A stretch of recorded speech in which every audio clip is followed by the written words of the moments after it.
háblanos sobre Chespirito. ¿Para qué? ¿Para qué quieres hablar de cosas feas?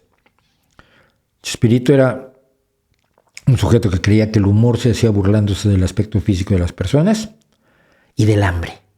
Acordémonos que el Chavo del Ocho siempre tenía hambre y le daba una risa a Chespirito, un niño que tiene hambre. ¡Qué descojone! ¡Qué cosa más cómica! Carcajadas a montones porque el niño tiene hambre. Nunca pude con él. Y el señor Barriga, y el profesor Girafales, y la fiera del 68, y el que era muy flaco, y la que era muy... el que era muy viejo, al que había que pegarle, todas las semanas le pegaban. Yo nunca encontré el chiste a nada de eso, absolutamente vacío. Y luego, Chespirito tuvo además el defecto de ser un antiabortista de primer nivel que apoyó muchísimo a los pro vida en México. Entonces, ¿para qué hablamos de cosas tristes? Ya hablé alguna vez de por qué no soporto a Chespirito ni a Cantinflas en No Que Importe, precisamente, en el blog No Que Importe.